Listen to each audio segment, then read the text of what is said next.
দর্শক সবাইকে স্বাগত জানাচ্ছি আরআইসিএল স্টিল জনতন্ত্র গণতন্ত্র অনুষ্ঠানে।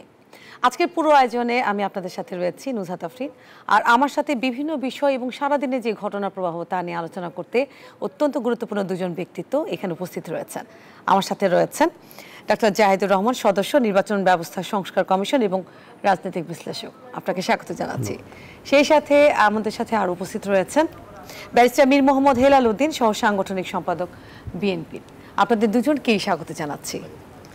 আমরা আজকে সারাদিনে যে সমাবেশটি হয়েছে এবং রাজনীতির বিভিন্ন পরিবর্তনের মধ্য দিয়ে আসলে আমরা কোন দিকে যাচ্ছি এই বিষয়টাকে মাথায় রেখে আমাদের আজকের আলোচনার বিষয়বস্তু আমরা নির্ধারণ করেছি সমাবেশ ও পরিবর্তনের রাজনীতি। শুরুতেই ব্যারিস্টার মীর মোহাম্মদ হেলাল উদ্দিন, আপনার কাছে জানতে চাচ্ছি আজকের এই যে এক বছর পর আমরা জুলাই চেতনায় মূল্যায়ন কিভাবে করবেন, যে আমরা এক বছর পূর্তি একটা আয়োজনের মধ্য দিয়ে যাচ্ছে এবং এটা একটা চেতনার মধ্য দিয়ে দুটি সমাবেশের আয়োজন হয়েছে আজকে, এবং বিএনপির পক্ষ থেকে বিএনপিরা ছাত্রদলের পক্ষ থেকে খুব বিশাল একটি সমাবেশ করেছে যেখানে বিএনপির ভারপ্রাপ্ত চেয়ারম্যান বক্তব্য দিয়েছেন। আপনাকে ধন্যবাদ। আমাদের সম্মানিত দর্শকবৃন্দ এবং আমার সম্মানিত সমালোচক সবাইকে শুভেচ্ছা জানাচ্ছি।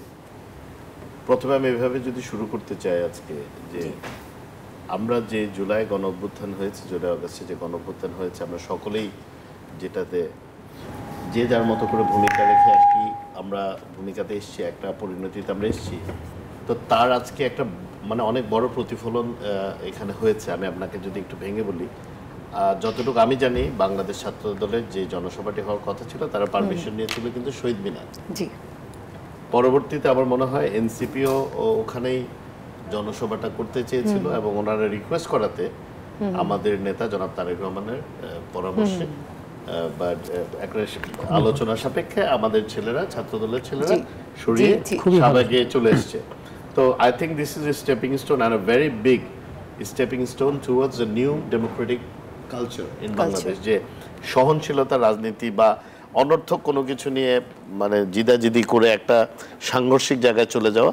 এবং আরেকটি সবচেয়ে চমৎকার বিষয় হচ্ছে বিশাল একটি ছাত্র সমাবেশ হয়েছে আজকে ছাত্র দলের, যেটা পাশাপাশি এনসিপির একটা সমাবেশ হয়েছে, কিন্তু খুবই শান্তিপূর্ণভাবে, একদম পাশাপাশি। তো আসলে যে আমরা জিওগ্রাফিটা যারা বুঝি বা আমরা যেখানে আজিজ মার্কেট নিয়ে ওই এলাকাটা সবারই যাওয়া আসা আছে বইপত্রের কারণে, খুবই ক্লোজ প্রক্সিমিটিতে দুইটা প্রোগ্রাম হচ্ছে, খুবই শান্তিপূর্ণভাবে হয়েছে, যেটা আমি মনে করি। এবং আমি মনে করি যে অনেকে একটু পেসিমিজমের দিকে চলে যায় বা পেসিমিস্টিক হয়ে যায়, যে আসলে কি এই জুলাইতে যে অভ্যুত্থান হয়েছিল সবকিছু নষ্ট হয়ে গেল কিনা।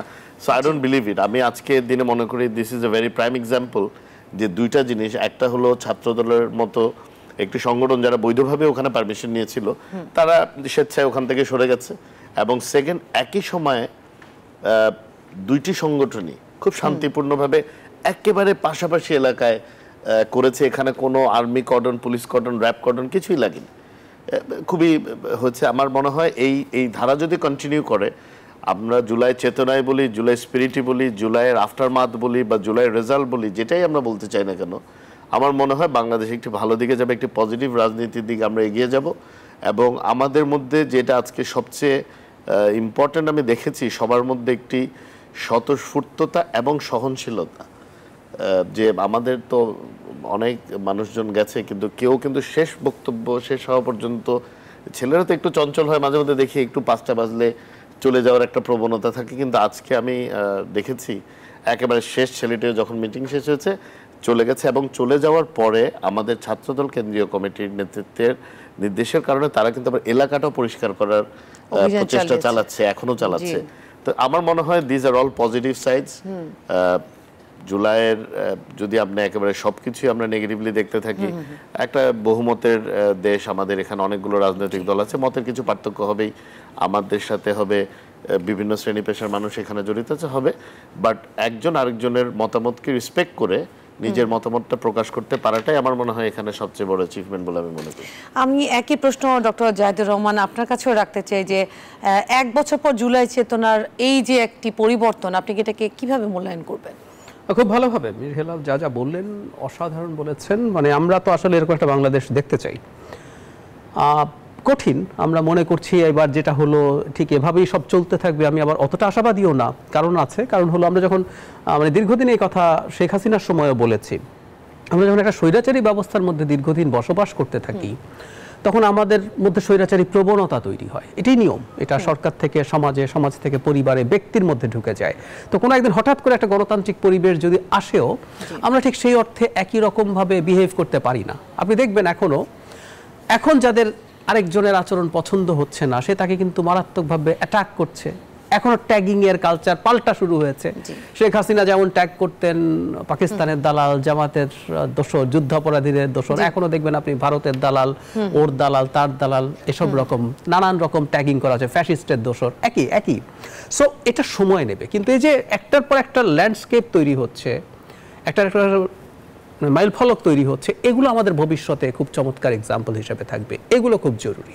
সো আমরা কখনো কখনো পারবো, কখনো কখনো পারবো না। এই কথাগুলো বলছি এই কারণে, এই একটা ঘটনা দেখে যদি আমরা খুবই আশাবাদী হয়ে যাই যে ভবিষ্যতে আমরা এইভাবেই চলতে থাকবো, না, আমি ধরে নিচ্ছি কখনো কখনো এই দুই সংগঠনের মধ্যে ঝগড়াঝাটি হবে, কখনো আমি বলেই ফেলি হালকা মারামারিও হয়ে যেতে পারে। আমি এগুলো বলে রাখছি, না হলে সবচেয়ে ভালো, কিন্তু কখনো হয়ে যেতে পারে।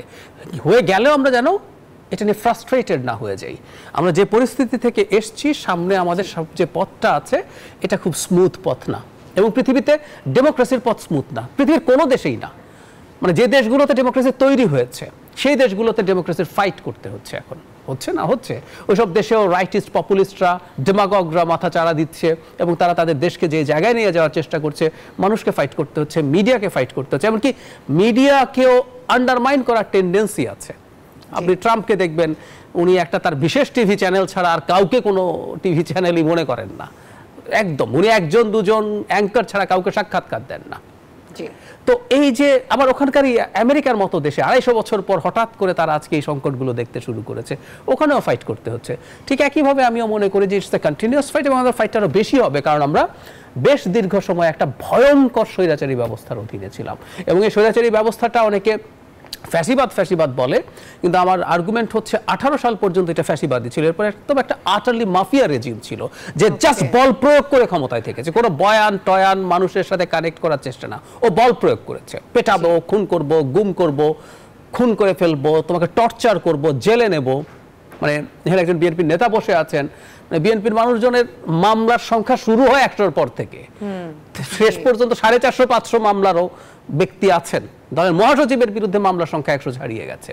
সো এইরকম একটা শাসন আমলের মধ্যে থেকে আমরা গ্রো করেছি।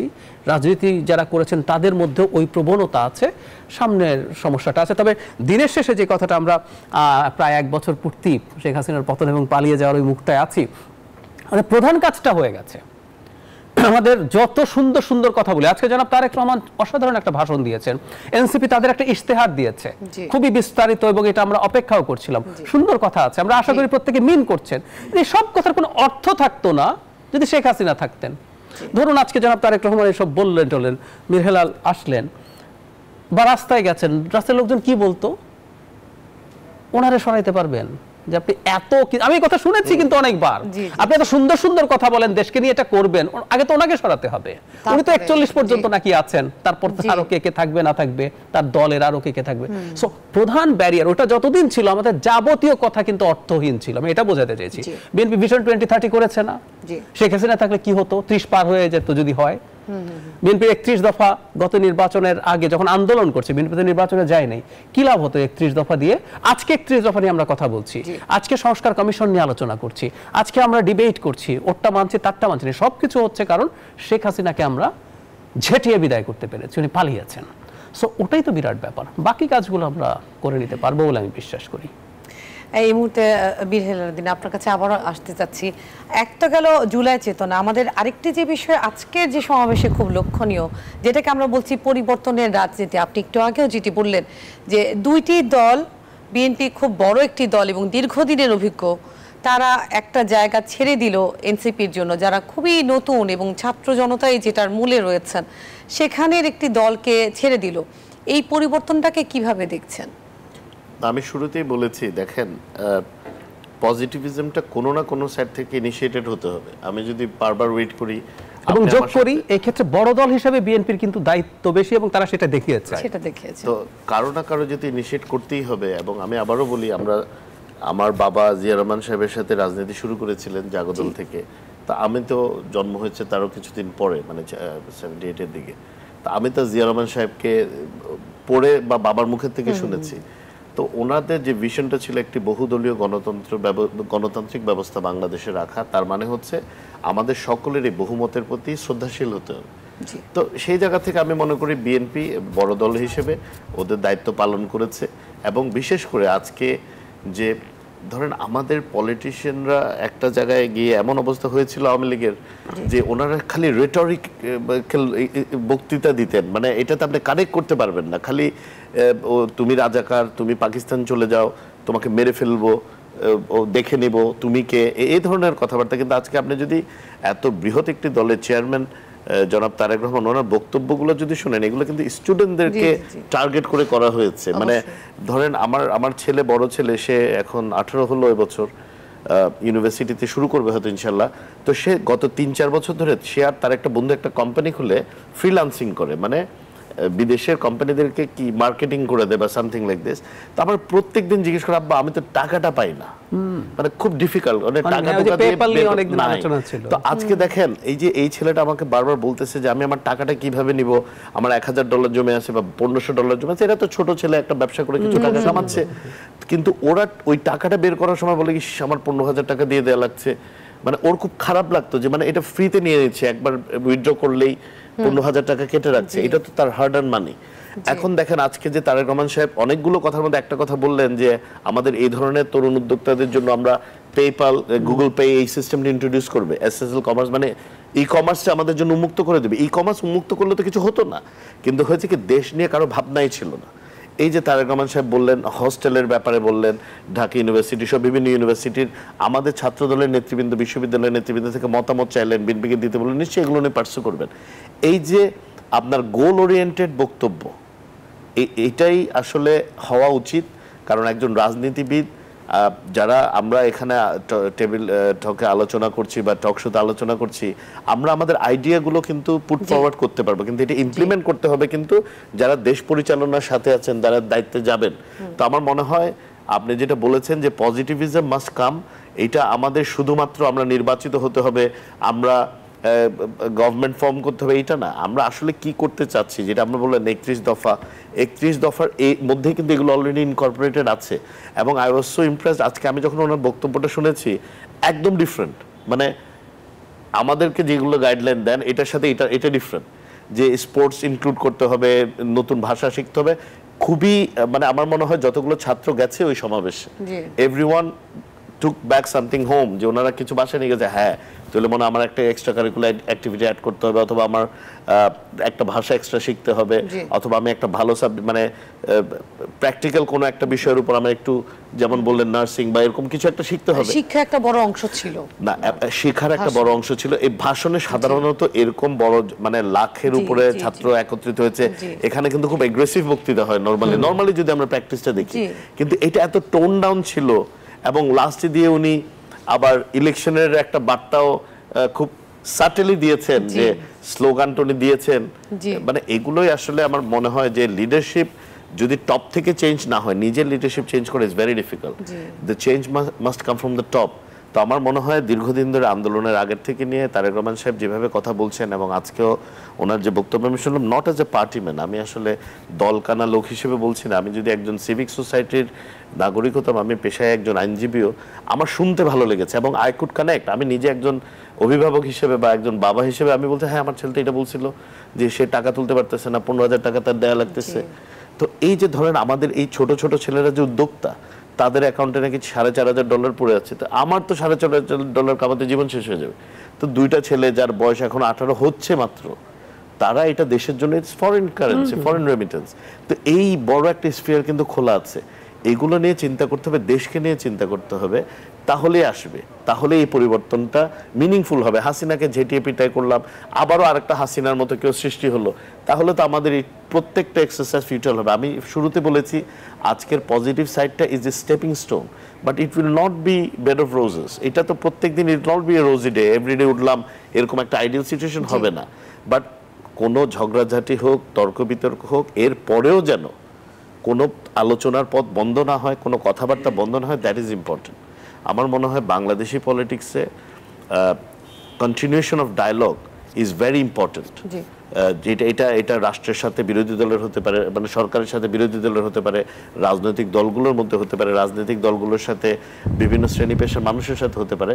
ডায়ালগগুলো যতক্ষণ চলমান থাকে তখন কিন্তু কোনো ডেডলক আসে না, একটা সমাধানের পথ থাকে। তো আমার মনে হয় ইনশাল্লাহ দেশ পজিটিভ সাইডে যাবে। আমি ডক্টর জাহিদুর রহমান আপনার কাছে আসতেই চাই। আমরা চেতনা নিয়ে কথা বলছিলাম এবং আমাদের যে বিষয়টি সমাবেশ এবং পরিবর্তনের, আমি মীর হেলালুদ্দিন আপনার সাথে একমত যে একটা চেতনার উদয় হয়েছে, এতে কোনো সন্দেহই নাই। কিন্তু আমি জাহিদুর রহমানের কাছে প্রশ্ন করছি, এই চেতনাটা কি রাজনৈতিক উদ্দেশ্য প্রণোদিত নয়? আজকে এনসিপির সমাবেশ হয়েছে এবং বিএনপির একটি বড় অংশের মানে ছাত্র দলের একটা সমাবেশ হয়েছে। এই প্রশ্নটাতে অবশ্যই আমরা আসবো। আমি একটু বিস্তারিতই আলোচনা জানতে চাই আপনার মাধ্যমে। আমরা একটা বিরতি নিয়ে আসছি, প্রশ্নটি রেখে বিরতিতে যাচ্ছি। দর্শক, আপনারা দেখছেন আরআইএসএল স্টিল জনতন্ত্র গণতন্ত্র। একটা বিরতির সময় হলো, ফিরে এসে কথা চালাবো।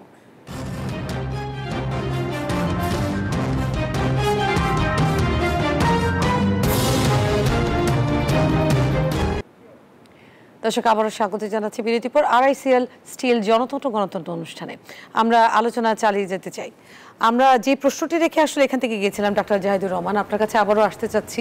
এবং প্রশ্নটি যেটি আমি করেছিলাম যে আমরা বলছি সমাবেশ এবং পরিবর্তনের একটি খুবই, যেটি ব্যারিস্টার হেলালুদ্দিন বললেন যে খুব পজিটিভ একটা ভাইব, যে দুই দল একই সাথে খুব কাছাকাছি জায়গায়, খুব একটা সংঘর্ষের কোনো ঘটনা ঘটেনি এবং খুবই নিরবিচ্ছিন্নভাবে তারা সমাবেশ করেছেন। আমার প্রশ্নটি হলো, এই সমাবেশটি রাজনৈতিক ছিল নিশ্চয়ই, এই বিষয়টাকে কিভাবে বলবেন যে এই যে পরিবর্তনের একটা রাজনীতি, এটি কোন দিকে যাচ্ছে? এটা ভালোর দিকে যাবেই। আমরা কারণ প্রথম হচ্ছে আপনার আগে সিদ্ধান্ত হতে হবে আপনি এরকম একটা পরিবর্তন চাইছেন কিনা। এখন বাংলাদেশের শেখ হাসিনার বাইরে, মানে আওয়ামী লীগের বাইরে যেসব রাজনৈতিক দল আছে, তারা কি পরিবর্তনটা চাইছে? উত্তর তো চাইছে। কারণ তারা দীর্ঘদিন থেকে একটা লড়াই করেছে যে তারা শেখ হাসিনার এই ব্যবস্থাটা পছন্দ করে না, তারা একটা গণতান্ত্রিক ব্যবস্থা পছন্দ করে। সুতরাং দলগুলো চাইছে, কিন্তু এখানে একটা প্রশ্ন আছে। দলগুলোর মধ্যে নানান রকম এলিমেন্টস আছে, বিশেষ করে দল যত বড় হয় এলিমেন্টস তত বেশি হয়। যেমন আমি একটা বিএনপি নেতার সামনেই বলছি, পোস্ট 5th অগাস্ট যে বাংলাদেশের মেজর পরিবর্তন হয়ে গেছে, বিএনপির তো গ্রাসরুটের অনেকে এটা ধরতে পারেনি, পেরেছে কি? এটা বিএনপি নিজে স্বীকৃতি দেয়। বিএনপি কয়েক হাজার বহিষ্কার করেছে না চাঁদাবাজি বা নানান অনিয়মের কারণে? করেছে তো। বিএনপির টপ লিডারশিপ কিন্তু বুঝতে পেরেছে তাদের এই ব্যাপারে তারা স্ট্রিক্টও আছেন, কিন্তু নিচের লিডারশিপ, নিচের কর্মীরা অনেকে কিন্তু এটা ধরতে পারে না। সে মনে করেছে যে এখন আওয়ামী লীগ যেসব কাজ করতো, সে এতদিন বসেছিল, আওয়ামী লীগ চলে গেলে আমি বসে এই কাজটা করবো, করতে গেছে। সো সংকটের জায়গা হচ্ছে এই, ধরুন একটা দল ফাইট করতো শেখ হাসিনার বিরুদ্ধে, শেখ হাসিনা যেহেতু বল প্রয়োগ করে, অনলাইনে শেখ হাসিনা ট্যাগ করে, গালিগালাজ করে আওয়ামী লীগ, তারাও পাল্টা গালিগালাজ করতো। কিন্তু আপনি ওই সংস্কৃতি যখন রয়ে গেছে, এখন কেউ শেখ হাসিনার লড়াই, মানে একসাথে লড়াই করা কেউ এখন যদি বলে যে আপনার সাথে সমস্যা হচ্ছে, এখন সে আপনাকে আবার একইভাবে আক্রমণ করছে যেভাবে শেখ হাসিনাকে আক্রমণ করতো। এটা দলের সর্বোচ্চ পর্যায়ে যদি নাও চায়, একটা অংশ তো আগে এভাবে অভ্যস্ত ছিল। সো এইরকম কিছু সংকট আসলে আছে। কিন্তু আমি যেটা জরুরি ভিত্তিতে মনে করি, দলগুলোর মধ্যে সদিচ্ছা আছে। যখন সদিচ্ছা আছে সর্বোচ্চ পর্যায় থেকে, ধীরে ধীরে ধাপে ধাপে এই পরিবর্তনগুলো আসতে বাধ্য হবে। একটা এক্সাম্পল দেই, শেখ হাসিনা, জনাব তারেক রহমান, বেগম খালেদা জিয়া, বিশেষ করে বেগম খালেদা জিয়া, তারেক রহমান তো দেশে আসতে পারেননি, তারপরও উনি সরাসরি টর্চারের শিকার হননি, কিন্তু বেগম খালেদা জিয়া ভীষণ অসুস্থ অবস্থায় জেলে যেতে হয়েছে এবং টর্চার্ড হয়েছেন শেখ হাসিনার হাতে। খেয়াল করুন, যখন শেখ হাসিনা চলে গেলেন, বেগম খালেদা জিয়ার একটা মানে সুযোগ এসেছিল 2-3টা বাক্য অ্যাটলিস্ট বলা, তাকে যা হয়েছে পাল্টা। এবং বেগম খালেদা জিয়াকে কি পরিমাণ অশ্রাব্য ভাষায় যে ধরনের কথাবার্তা শেখ হাসিনা সংসদের মতো জায়গায় দাঁড়িয়ে বলেছেন, উনি কিন্তু করেননি, জনাব তারেক রহমান করেনি। রাদার তারা ওদের প্রতি কম্প্যাশনেট হতে বলেছেন। দেখবেন এই কারণে আওয়ামী লীগের উপরে অনেক কিছু ঘটে যেতে পারে, রক্তবন্যা বয়ে যেতে পারে, এত লাখ মানুষ মারা যেতে পারে, শেষ পর্যন্ত কিন্তু এগুলো হয়নি। সেই জন্য আমি বলছি, ওপরের সিদ্ধান্ত যদি থাকে সেটা আসলে নিচের পর্যন্ত যায়, কখনো কখনো মিসও হবে। আচ্ছা, কেন হয়নি এই বিষয়টা আরেকটু যদি বলতেন। হয়নি তো বলছেন, ঠিক আছে, কিন্তু এখন সবাই তো আবার নির্বাচনও চাচ্ছে, এমন না যে নির্বাচন চাচ্ছে না। জি, যে যে যার যার জায়গা থেকে দল গোছানো এবং প্রস্তুতি যে কাজগুলো কিন্তু শুরু করেছে, কিন্তু তারপরে তাহলে এই জায়গাটাতে আমরা মানে কেন করেনি? সেক্ষেত্রে যদি আমি বলি তারেক রহমান বা খালেদা জিয়া, পাল্টা কোনো কমেন্টস, কোনো পত্রিকা আমরা কিছু দেখলাম না, কারণ তারা এই সময় বাংলাদেশের একটা স্টেটমেন্টশিপ দেখাতে চেয়েছেন। এবং আমি যতদূর জানি, যে এটা হেলাল ভাই ভালো জানবেন, যে নেতাদেরকে শক্ত নির্দেশনা দেওয়া হয়েছিল তাদের রেসপেক্টিভ এরিয়াতে এই ধরনের কোনো ঘটনা যাতে ঘটতে না পারে। তো এটা ইনফ্যাক্ট এরকম ঘটনা হয়েছে। আর এখন পরবর্তীতে খুব স্বাভাবিক প্রত্যেকটা রাজনৈতিক দলের কাজ ক্ষমতায় যাওয়া, সে তার মতো করে ক্ষমতায় যেতে চায়। যে দলটা অনেক গোছানো, অনেক বড়, সে দ্রুত নির্বাচন হলে দ্রুত ক্ষমতায় যাবে, এবং ক্ষমতায় যাওয়ার কথাটাই খারাপভাবে অনেকে দেখে। রাজনৈতিক দল না হলে আপনি করতেন না, আপনি সাংস্কৃতিক সংগঠন করতেন। যে দলটা আজকে তৈরি হচ্ছে তারও স্বপ্ন হচ্ছে ক্ষমতায় যাব। এনসিপি যে ইশতেহার দিল, কেন আমরা কি এনসিপিকে বলছি তুমি কি ক্ষমতার কাছে যাচ্ছ, তুমি দেশে এত কিছু করবা কেন? সো এখন প্রত্যেকে তার রাজনীতি করবে, ক্ষমতায় যেতে চাইবে, এবং এর মধ্যে কিছু এদিক সেদিক হবে। কারণ নির্বাচনটা একটু পিছিয়ে গেলে তাদের জন্য সুবিধা হয়, তারা একটু সময় পায়, কেউ মনে করে আগে হলে ভালো হয়। এই জিনিসগুলো, এই মিথস্ক্রিয়া, এই ডিবেট গণতান্ত্রিক সমাজেই থাকে। সব কিছু একরকম থাকে তো আসলে নর্থ কোরিয়াতে, এটা অন্য যে গণতান্ত্রিক সোসাইটিতে থাকে না। তারেক রহমান বলেছেন যে বাংলাদেশের মানুষ আর প্রতিহিংসা এবং প্রতিশোধের রাজনীতি চায় না, এবং এই বিষয়টাকে খুব গুরুত্ব এবং জোরালোভাবে উনি এর আগেও বলেছেন, আজকে তার যে বক্তব্য সেখানে বলেছেন। মীর হেলালুদ্দিন, আমি আপনার কাছে আরেকটি যে বিষয় নিয়ে কথা বলছি, আজকে আরেকটি সমাবেশ যেখানে এনসিপি তার বাংলাদেশের ইশতেহারে কি কি থাকবে সেরকম 24টি দফা ঘোষণা করেছেন, এবং এই ইশতেহারটিকে আপনারা কিভাবে পর্যালোচনা করছেন? প্রথমত আপনি যেটা ফার্স্ট পার্ট বললেন, আমাদের দলের ভারপ্রাপ্ত চেয়ারম্যান জনাব তারেক রহমান, এটা আজকে না, উনি 5ই আগস্টের দিন থেকেই, যেটা আমি চট্টগ্রামে তখন দায়িত্বশীল ছিলাম, আমরা একটা বিজয় মিছিল করছিলাম, উনি আমাকে বললেন তুমি এগুলো বাদ দাও, তুমি গিয়ে এটা এনশিওর করো, প্রত্যেক জেলায় কথা বলো, উপজেলায় কথা বলো, সিকিউর আমাদের যারা ভিন্ন ধর্মী মতাবলম্বী নেতৃবৃন্দ আছেন ওনাদের ঘরবাড়ি, মন্দির, মসজিদ সহ যারা আওয়ামী লীগের বা মানে তৎকালীন যারা পালিয়ে গেছে এদেরও যদি কোনো স্থাপনা থাকে এগুলোতে যেন হামলা না হয়, বা এটা তোমরা এনশিওর করো কোনো পাবলিক ড্যামেজ যেন না হয়। তো সেই দিন থেকে আজকের দিন পর্যন্ত ওনার অবস্থানটা একদম অপরিবর্তিত, এবং I think it's rightly so, because vengeance অথবা revenge will not get you anywhere. বরঞ্চ ওনার যে সহনশীলতা বা ওনার যে ওনার কারণে আমাদেরও যে সংযত চলতে হয়েছে, কারণ আমাদের অনেক নেতাকর্মী, লক্ষ লক্ষ নেতাকর্মী অসম্ভব রকমের নির্যাতিত হয়েছে, এটা বলার বাইরে। এবং এই ধরনের যদি কোনো কিছু ঘটতো, এটা যে খুব একটা কেউ মানে মোরালি রং মনে করতো তাও কিন্তু না, মানে লোয়ার লেভেলের এরা মনে করতে জাস্টিফাইড।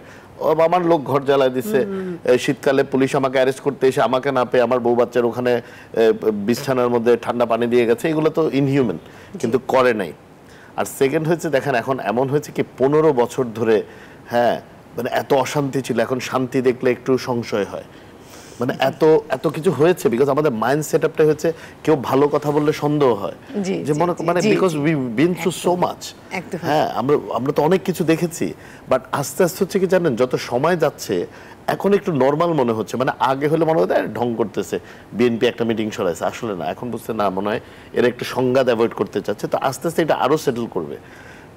সবচেয়ে ইম্পর্টেন্ট জায়গাটা আমি আপনাকে বলি, দেখেন আমরা যত কিছুই, এই যে আপনি বললেন ইস্তেহার দিয়েছে, আমরা এই সাংবিধানিক আমরা এটা রিফর্ম চাচ্ছি, এগুলো আসলে ডিবেটের জন্য খুব ভালো, বাট মানুষ কি চায় জানেন? মানুষ চায় শান্তিতে থাকবে, খাবে, ঘুমাবে, শিক্ষা পাবে, চিকিৎসা পাবে।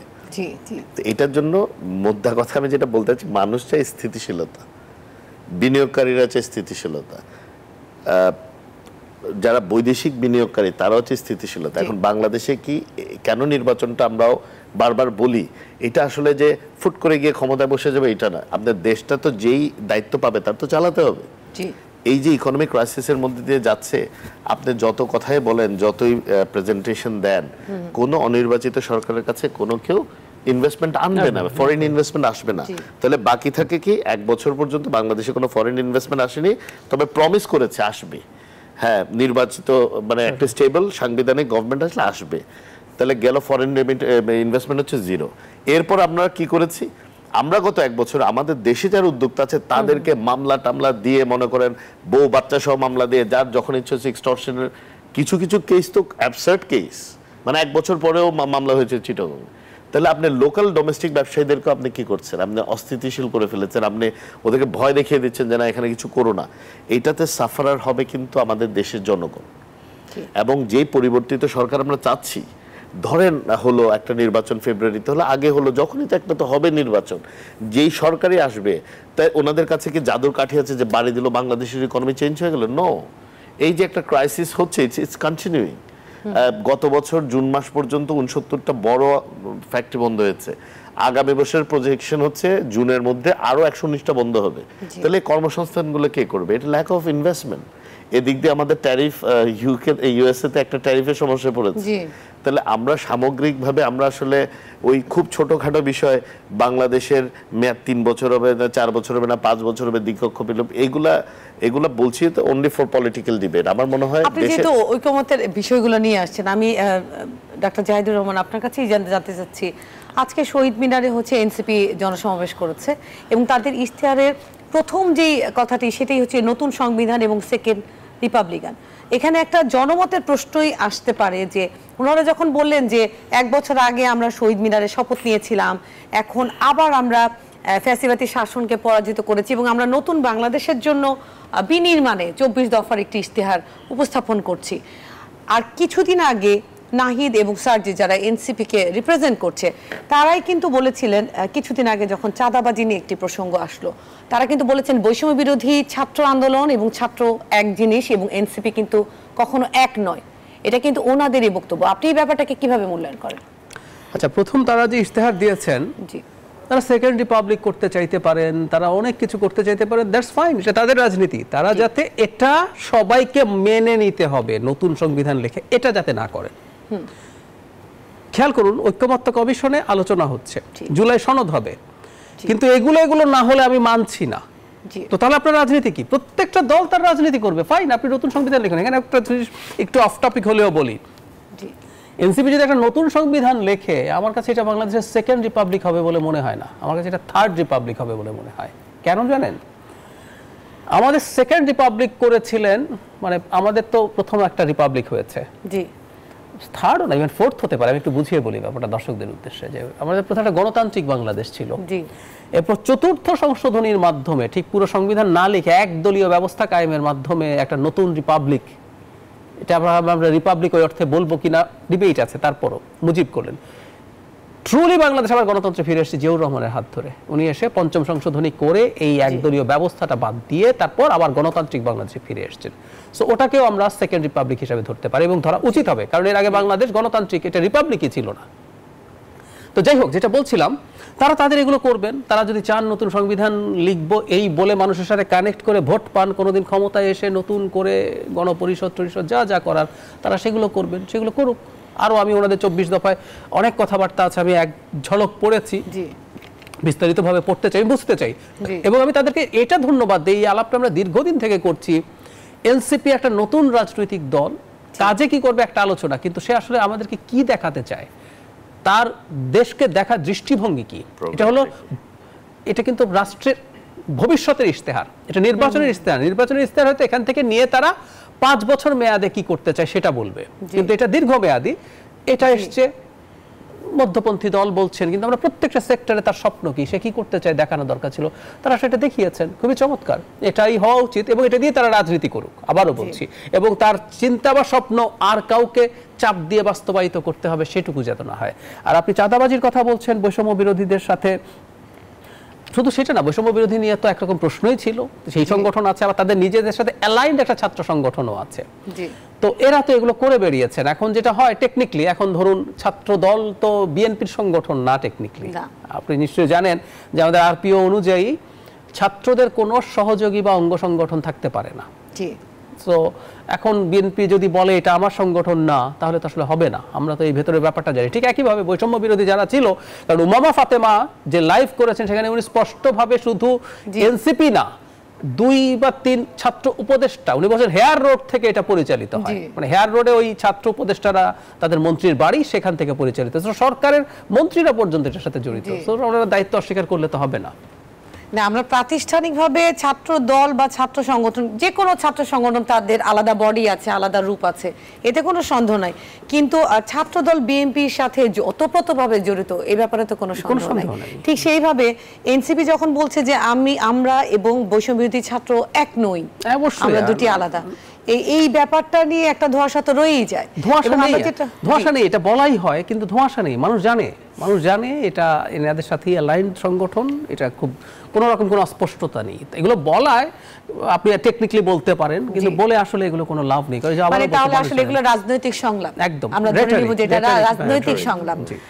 সেই বিষয় এই 24 দফার ইশতেহারের আরো অনেকগুলো বিষয় আছে। আপনি যেমনটি বলেছিলেন, আমিও ঠিক একইভাবে 24 দফার যে ইশতেহারটি পড়ে বোঝার চেষ্টা করছি, অনেকখানি বুঝতে পেরেছি ব্যাপারটা, তা বলবো না। ডক্টর জাহিদুর রহমান, আপনি আরো পড়ে মনে ভালো বুঝতে পারবেন। তারা যে আপনি যে প্রসঙ্গটি আনছেন যে গণপরিষদের মাধ্যমে একটি নতুন সংবিধান, আমাদের তো যেমন ওনারা যাইতো ঐক্যমত্য কমিশনে যে প্রশ্নটি তুলেছেন, গণপ্রজাতন্ত্রী বাংলাদেশ সরকার, এই শব্দটি নিয়েও সমস্যা রয়েছে। তারা ভিন্ন ধরনের কিছু পরামর্শ দিয়েছেন, আমাদের রাষ্ট্রের মূল যে 4 নীতি রয়েছে সেটি নিয়ে কথা বলেছেন, এবং তারা জামাতের যে নায়েবে আমির সৈয়দ তাহের সাহেব, তার সাথেও কিন্তু তারা আবার একমত প্রকাশ করেছেন যে হ্যাঁ, আমাদের সাম্য, ঐক্য, সম্প্রীতি, এই যে 4 মূলনীতি এটি নিয়ে আছে। এই ব্যাপার সবগুলো কি আমাদের কি আসলেই দরকার আছে নতুন একটি সংবিধানের? এটা আমার সুস্পষ্ট প্রশ্ন। প্রথম কথাটা হচ্ছে আমরা সংবিধানে কিছু পরিবর্তন নিয়ে আলাপ করছি দীর্ঘদিন থেকে। জি, এটা সত্য যে আমরা অনেকে। ডক্টর জাহিদুর রহমান, আমার একটা বিরতিতে যেতেই হবে, আমি দীর্ঘভাবে মানে একটু বড় করে শুনতে চাই উত্তরটি। দর্শক, আমরা আলোচনায় রয়েছে, আপনারা দেখছেন RICL স্টিল জনতন্ত্র গণতন্ত্র অনুষ্ঠান। একটা বিরতি নিচ্ছি, ফিরছি কিছু পর।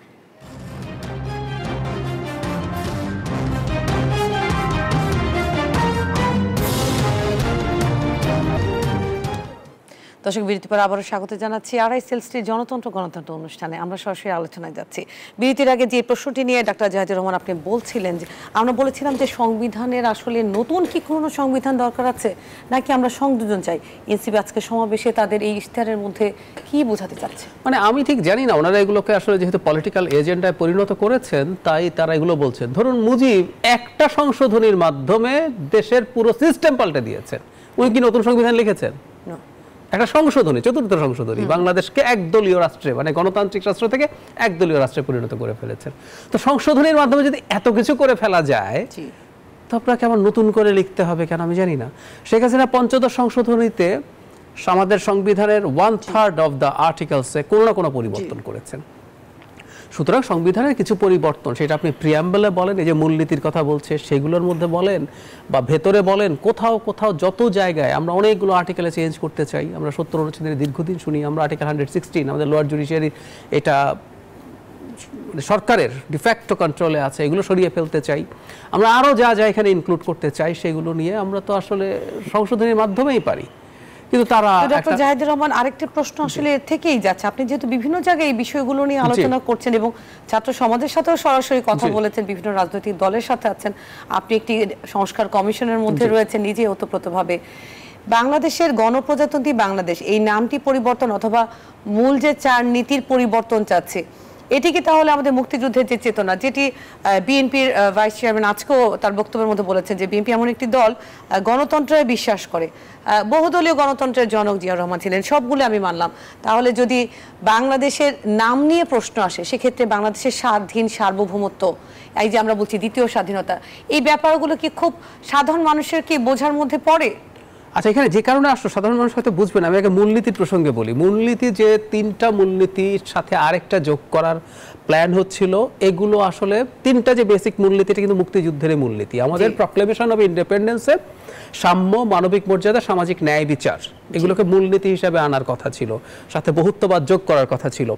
আমার কাছে খারাপ মনে হচ্ছিল না, এটা হতে পারে, কারণ আবারও বলছি, বরং 72-এর সংবিধানে কতগুলো মূলনীতি যুক্ত করা হয়েছে যেটা আসলে আমরা আগে কথা বলি। যেমন ধরুন, সমাজতন্ত্র ঢুকিয়ে দেওয়া হয়েছিল, এটা শেখ হাসিনা পরে এসে আবার, এটা জিয়াউর রহমান চেঞ্জ করেছিলেন, শেখ হাসিনা এসে আবার চেঞ্জ করেছিলেন।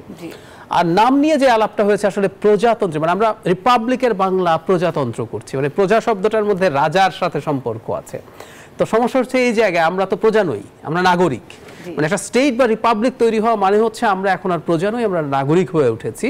সো জনগণতন্ত্রী এভাবে বলার চেষ্টা হয়েছে, এটা একটা ভাষাগত বিষয় আর কি। এখন আমরা যদি কেউ বলি ঠিক আছে আমরা রিপাবলিকের মানে গণপ্রজাতন্ত্রী মেনে নিলাম, সমস্যা নেই, কিন্তু ওই যে প্রজা শব্দটা সরানোর জন্য আসলে নামটা চেঞ্জ করার আলাপ এসছে। এর সাথে যে অন্য কোনো খুব মেজর উদ্দেশ্য আছে তা কিন্তু না।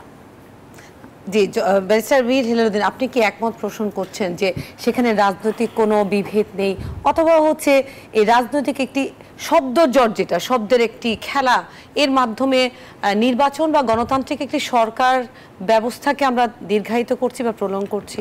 আমি আপনাকে বলি, এখানে এই বিষয়টা খুব সিম্পলি বোঝাই বলে যে মানুষ বুঝবে। জিয়া রহমান সাহেব যখন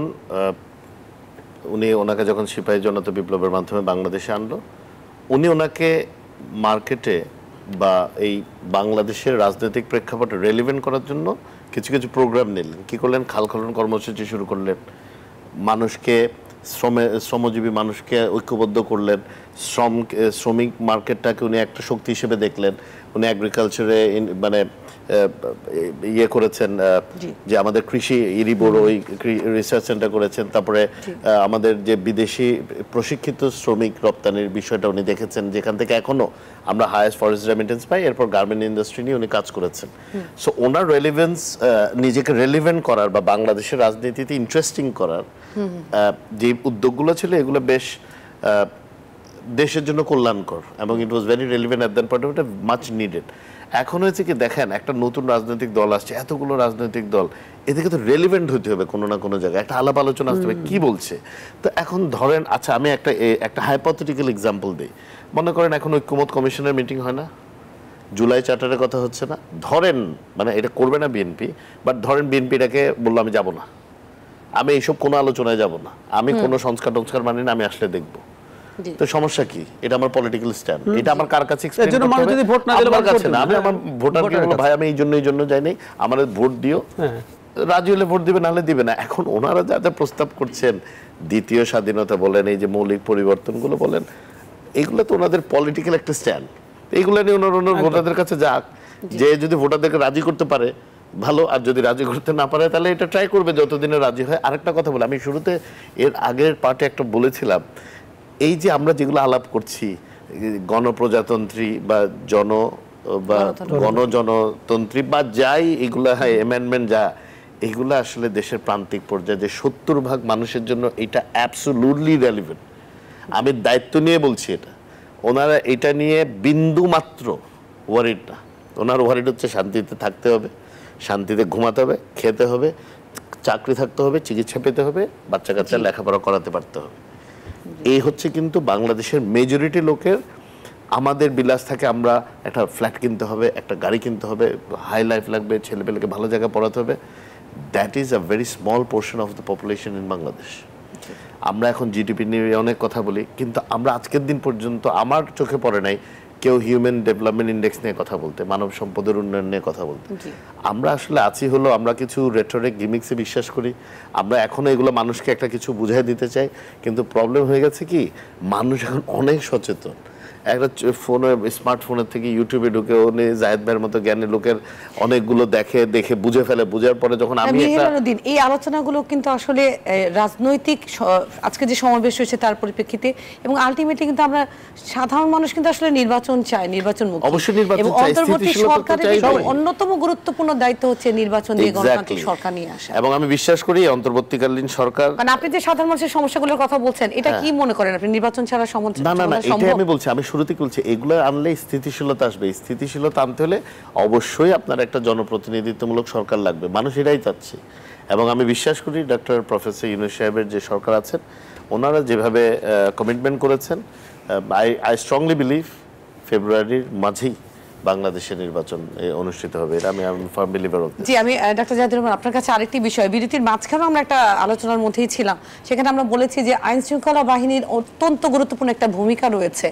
আজকের সমাবেশে হয়তো কোনো ধরনের বিশৃঙ্খলা হয়নি, আমরা এটাকে পজিটিভলি দেখছি। আপনি আপনার বক্তব্যে শুরুতেও বলেছেন যে আপনি আশাবাদী, কিন্তু এই দুই দল বা যে কোনো দলের মধ্যে মারামারি হবে না, এর কিন্তু কোনো নিশ্চয়তা নেই। এবং বাংলাদেশের যেই ছাত্র জনতার মধ্যে বা সাধারণ মানুষের মধ্যে মব একটি কালচার তৈরি হয়েছে, এটিকে কিভাবে দমন করা যায় বা আইন শৃঙ্খলা পরিস্থিতির উপর জনগণের আস্থা আবার কিভাবে ফিরিয়ে আনতে পারে? মানে আমরা ছোটবেলায় একটা বিজ্ঞাপন দেখতাম ধূমপান নিয়ে, লেখা থাকতো ধূমপান ত্যাগের জন্য আপনার ইচ্ছাই যথেষ্ট, মব নিয়ন্ত্রণের জন্য আসলে আপনার ইচ্ছাই যথেষ্ট। আমি এই সরকারের ইচ্ছা আছে বলে মনে করি না, সরকার ইচ্ছা করেনি বলে এটা হয় নাই, ক্লিয়ার কাট। একটা মবের কথা বলি, আমাদের পোস্ট 5 আগস্ট 100টা মাজার, 100-এর বেশি মাজার ভাঙা হয়েছে। প্রথম দিকে সরকার খুব শক্ত ছিল না, পুলিশ বাহিনীর খুব কনফিডেন্স ছিল না। তারপর সরকার ক্ষমতায় আসার 6 মাস 7 মাস পর মাজার ভাঙা হয়েছে। আপনি একটাকে যদি সিরিয়াসলি ট্যাকেল করতেন, এই ক্ষমতা আপনার ছিল, মিলিটারি ম্যাজিস্ট্রেসি পাওয়ার নিয়ে মাঠে ছিল, আপনি এটা করেন নাই। কেন করেন নাই এটা নিয়ে আমার একটা ডিফারেন্ট আর্গুমেন্ট আছে। অনেক জায়গায় গান হতে দেব না, বাউল গান হতে দেব না, ওটা সেটা নানান কিছু করার চেষ্টা করা হয়েছে। কিন্তু যখনই আপনি কঠোর হতে যাবেন, আমি একটা উদাহরণ দেই, জনাব জিএম কাদেরের বাড়ি ভাঙতে গিয়েছিল জি। এটা ঠিক মব না, এক ধরনের পরিকল্পনা করে, কিন্তু সেখানে সেনাবাহিনী স্ট্রিক্ট হয়েছিলেন।